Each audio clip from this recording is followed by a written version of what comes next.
Is this the most pun-filled salmonella video? I think it might be. I think it is.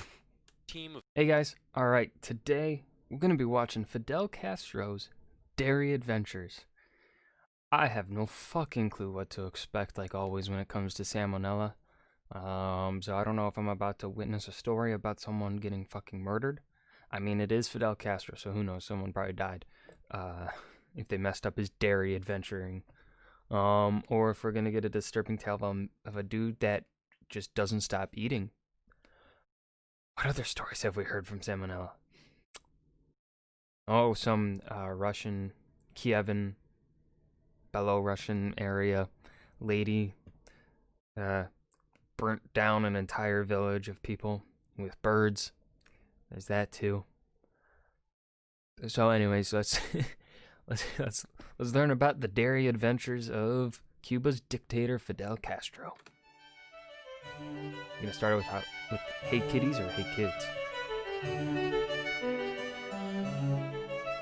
Hey kids, let's talk Hey about kids. Fidel Castro. We're all familiar with Castro, right? Dictator of Cuba for the whole second half of the 20th century, Yeah. main antagonist of the Cuban Missile Crisis, you know. Yeah. Anyway, this man Yeah, loves small three stuff. things. He loves Cuba, he loves communism, and good God does the man love dairy. Yep, you heard me right. The all-powerful dictator of communist Cuba is obsessed with anything I mean, smoothies and ice cream, fucking delicious.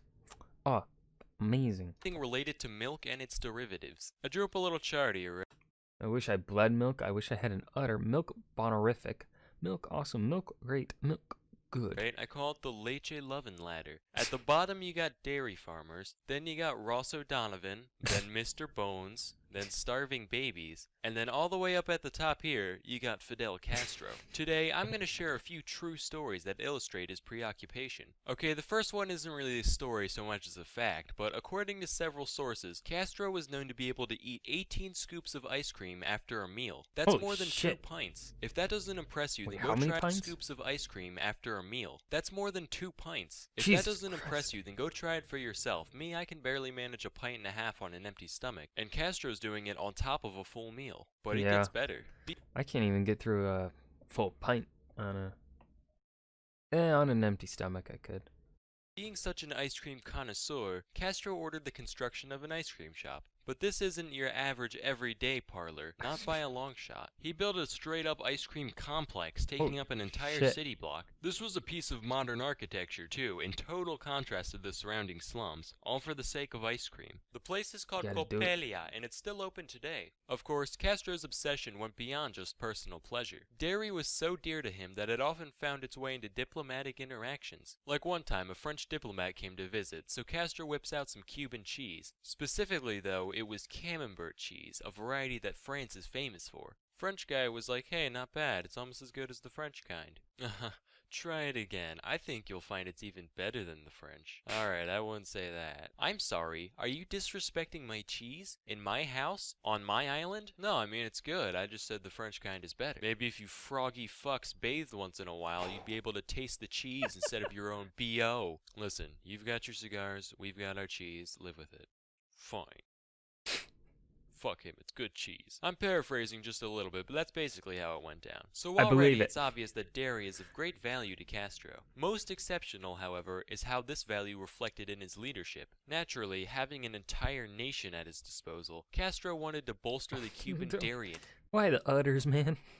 Didn't need to add the udders. industry as much as possible. But there was one problem. Cuba initially had 2 types of cows called La Reinas and Zebus. La Reinas came from the days when Spain ruled Cuba, and Zebus originated from India. Both of these cows are well suited to the Cuban environment, having a very Where the fuck did that arm come from?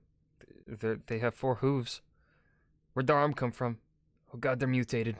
high tolerance for heat. However, they don't produce much milk, they're mostly just raised for their meat. So Castro decides to import thousands of Holsteins from Canada. Holsteins are the classic black and white cows, and as we all know, you can juice these guys for days. They are utterly superior. Only problem is, The they're pun. used to living in Canada. So when they're plopped down under the scorching Caribbean sun, it's gonna stress them out. They're not gonna be laughing cows by any means. So as a result, Castro's imports still didn't put out enough milk to satisfy his desires. At this point, your average run-of-the-mill dairy queen would have given up. But Castro, he's more than that. No, He's a stop dairy with the puns. dictator. So he ordered the construction of a giant air-conditioned complex with the sole purpose of providing a comfortable environment for his Holsteins. And it helped a little bit, but they were still stressed out. They still weren't putting out at their natural levels. And as you can imagine, climate controlling an entire facility is very expensive, so Castro was forced to abandon the project. But like the astronaut he is, Castro held on to his dream of finding the Milky Way. So he gathered a Is this the most pun-filled salmonella video? I think it might be. I think it is.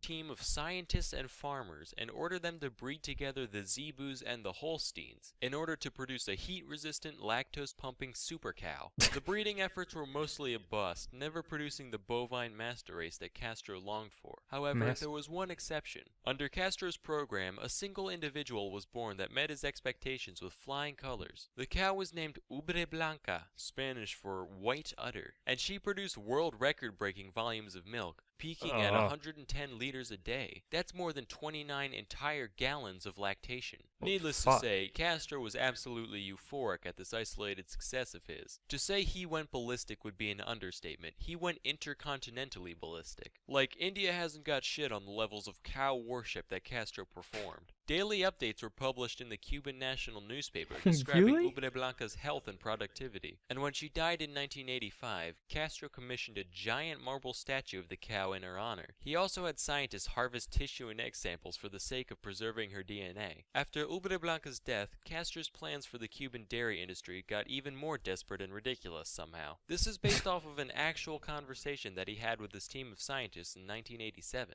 Okay guys, hear me out. What if we make cows that are the size of dogs, so that way they can live in people's apartments with them? Fidel, I don't think that's gonna work. No, it'll work. You just have to grow grass in the apartment too. You can't be serious. Yeah, you just gotta put up some fluorescent lights. Bam, little grazing patch for your doggy cow. You are a fucking lunatic. And obviously nothing ever came of that idea. And Cuba's dairy industry is still floundering today, sadly. So yeah, if you haven't gotten the picture by now, the dude likes milk. Imagine he's at the birth of his grandson, right? Ah, what a beautiful baby boy. Fidel, there's something we need to tell you. Your grandson, he's lactose intolerant. Prepare the firing squad. Anyway, there's plenty of other miscellaneous stories surrounding his little preoccupation, like the time the CIA tried to poison his milkshake, so I just decided to highlight a few big ones. Anyway, that's all for today. Till next time, I'm Sam and Nella, and thank you for watching. Yeah, good to know. That was definitely the most pun-filled salmonella video, I think, so far. Curious to see if he can beat that number in a different video. And we will find out one day, I promise you. We will find out. I did not keep count, but there were a lot. I heard all those dairy jokes, the Milky Way, the Dairy Queen. I forget the others. But that is going to be the end of the video. I hope you guys enjoyed. Remember to hit that like button and subscribe for more. Leave a suggestion down below for what you want to see me react to next, and I'll see you guys in the next video. Thank you.